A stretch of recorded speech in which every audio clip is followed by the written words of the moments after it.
नमस्कार. चला काहीतरी नवीन शिकूया. बोबा minds language series where you learn step by step, skill by skill. मी विनोद आणि माझ्यासोबत आहे सुनीता. नमस्कार विनोद आणि सर्व श्रोत्यांनाही.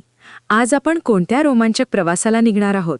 सुनीता, आज आपण मराठा इतिहासातील एका अत्यंत महत्त्वाच्या आणि थरारक प्रसंगाबद्दल बोलणार आहोत. तो म्हणजे प्रतापगडचा रणसंग्राम किंवा वाघनखांचा प्रहार. ही घटना 10 नोव्हेंबर 1659 रोजी घडली होती. ओहो, ऐकूनच अंगावर रोमांच उभे राहिले. प्रतापगड म्हटलं की छत्रपती शिवाजी महाराजांचं नाव लगेच आठवतं. काय होता हा प्रसंग विनोद? अगदी बरोबर सुनीता. हा प्रसंग म्हणजे छत्रपती शिवाजी महाराज आणि आदिलशाहीचा बलाढ्य सरदार अफजल खान यांच्यातील एक ऐतिहासिक भेट, जी एका युद्धापेक्षा कमी नव्हती. आदिलशाहीला शिवाजी महाराजांचा वाढता प्रभाव आणि स्वराज्यासाठीची त्यांची धडपड खूपत होती. म्हणूनच आदिलशाहीने अफजल खानाला महाराजांना संपवण्यासाठी, त्यांना अटक करून दरबारात आणण्यासाठी पाठवलं होतं. म्हणजे खान महाराजांना मैत्रीच्या बहाण्याने नाही, तर त्यांना संपवायलाच आला होता. त्याचा उद्देश स्पष्ट होता, होय ना? हो सुनीता, त्याचा उद्देश खूप स्पष्ट होता.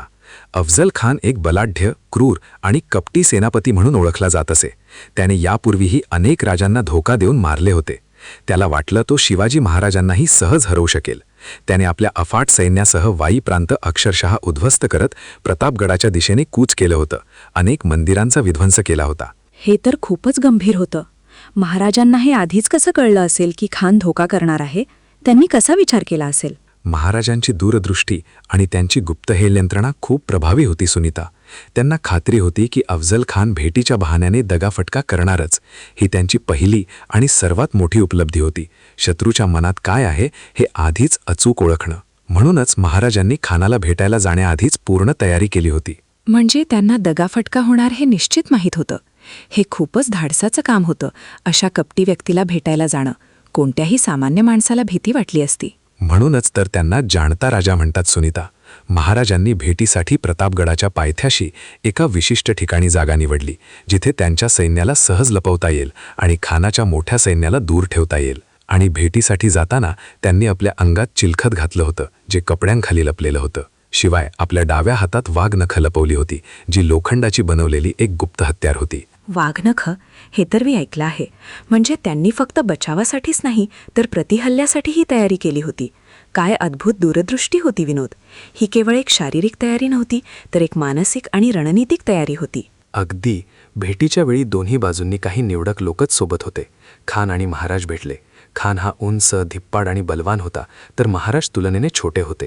जसे त्यांनी एकमेकांना मिठी मारली, खानाने महाराजांना आपल्या बगलात दाबून मारण्याचा प्रयत्न केला आणि सोबतच आपल्या कट्यारीने वार करण्याचाही प्रयत्न केला. उत्सुकतेने. हेच तर मी ऐकलं होतं. मग काय झालं? महाराजांनी कसा प्रतिकार केला? पुढे काय घडलं? याच निर्णायक क्षणी महाराजांनी आपलं धैर्य, चातुर्य आणि प्रसंगावधान दाखवलं. खानाने वार करताच चिलखतामुळे महाराज वाचले. त्यात क्षणाचाही विलंब न लावता त्यांनी आपल्या डाव्या हातातील वाघनखं खानाच्या पोटात खुपसली. वाघनखांच्या एकाच प्रहाराने खानाचे आतडे बाहेर आले आणि तो रक्ताच्या थारोळ्यात कोसळला. आश्चर्याने आणि थरारून, बापरे, हे ऐकूनच धडधड वाढली. म्हणजे एका क्षणात त्यांनी परिस्थिती पूर्णपणे फिरवली. हे केवळ शारीरिक सामर्थ्याचं नाही, तर मानसिक तयारीचं आणि प्रसंगावधानाचं उत्तम उदाहरण आहे, नाही का? बरोबर बोललीस सुनीता. हे केवळ शारीरिक सामर्थ्य नव्हतं, तर अफाट आत्मविश्वास, प्रसंगावधान आणि रणनीती होती. महाराजांनी केवळ स्वतःचा जीव वाचवला नाही, तर आदिलशाहीला एक मोठा धक्का दिला. या घटनेने मराठा साम्राज्याच्या स्थापनेला आणि विस्ताराला गती मिळाली. हा स्वराज्याच्या निर्मितीतील एक टर्निंग पॉइंट ठरला. याची ऐतिहासिक आणि सांस्कृतिक महत्त्व काय आहे विनोद? आजही या प्रसंगाची आठवण कशामुळे ठेवली जाते? या घटनेमुळे सुनीता, मराठा साम्राज्याची ताकद आणि शिवाजी महाराजांचं नेतृत्व संपूर्ण भारताला सिद्ध झालं. हा एक असा प्रसंग होता, ज्याने सामान्य माणसांमध्ये आत्मविश्वास निर्माण केला की आपण मोठ्या शत्रूंनाही हरवू शकतो. सांस्कृतिकदृष्ट्या हा प्रसंग शौर्य, बुद्धिमत्ता आणि स्वराज्य रक्षणासाठी केलेल्या त्यागाचं प्रतीक बनला. आजही या घटनेची आठवण महाराष्ट्राच्या अस्मितेचा आणि स्वाभिमानाचा एक अविभाज्य भाग आहे. खरंच अभिमानास्पद आहे. पण तत्कालीन युद्धनीती आणि राजनीतीत अशा प्रकारच्या भेटी किंवा समझोते कसे असायचे? त्यात नेहमीच धोका असायचा का? त्या काळात सुनीता, भेटी किंवा समझोता हे राजकारणाचा एक महत्त्वाचा भाग होते, पण त्यात धोका नेहमीच असायचा. शत्रूला फसवण्यासाठी अशा भेटींचा वापर करणं हे सामान्य होतं. त्यामुळे दोन्ही बाजू नेहमीच अत्यंत सावध असायच्या. महाराजांनीही याच पद्धतीचा वापर करून खानाला त्याच्या जाळ्यात ओढलं. त्यांनी खानाला प्रतापगडाच्या पायथ्याशी बोलावून भौगोलिक परिस्थितीचा फायदा घेतला आणि खानाच्या मोठ्या सैन्याला दूर ठेवलं. ही एक प्रकारे बुद्धिबळाचा डाव होता, जिथे प्रत्येक चाल विचारपूर्वक खेळली गेली. म्हणजे ही फक्त एक लढाई नव्हती, तर बुद्धीची लढाई होती. आजच्या काळात यातून काय शिकायला मिळतं? याची आधुनिक प्रासंगिकता काय आहे? खूप चांगला प्रश्न सुनीता. आजच्या काळातही या प्रसंगातून अनेक गोष्टी शिकण्यासारख्या आहेत. पहिली गोष्ट म्हणजे फोरसाईट किंवा दूरदृष्टी, भविष्यातील धोके ओळखून आधीच तयारी करणं. दुसरी प्रसंगावधान, कितीही कठीण आणि दबावाची परिस्थिती असली तरी शांत राहून योग्य निर्णय घेणं.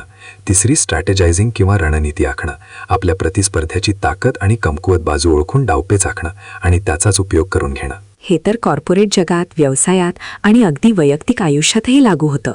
मला वाटतं कोणत्याही संकटात घाबरून न जाता शांत डोक्याने विचार करणं महत्त्वाचं आहे. नक्कीच सुनीता. म्हणूनच आजही महाराष्ट्रातील घराघरात शिवाजी महाराजांचे हे किस्से अभिमानाने सांगितले जातात. त्यांच्या नावाने अनेक संस्था, खेळ आणि कार्यक्रम आयोजित केले जातात. हा प्रसंग आपल्याला अन्याय आणि धोकेबाजी विरुद्ध लढण्याची, आपल्या मूल्यांचं रक्षण करण्याची प्रेरणा देतो. मला वाटतं अशा कथा जगभरात अनेक संस्कृतीत आढळतात, जिथे एका लहान पण चाणाक्ष नायकाने मोठ्या शत्रूला हरवलेलं असतं. हे एक प्रकारे अंडरडॉगच्या विजयाची कथा आहे, नाही का? अगदी बरोबर सुनीता. अशा कथा मानवी धैर्य, बुद्धी आणि आत्मविश्वासाचं प्रतीक असतात.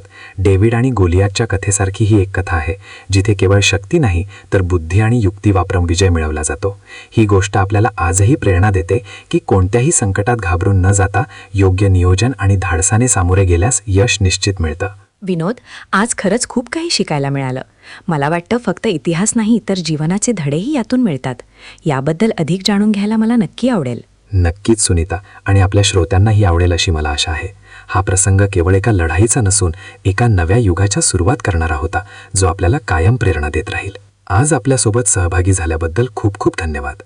Boba Minds Language Series, where you learn sip by sip, skill by skill.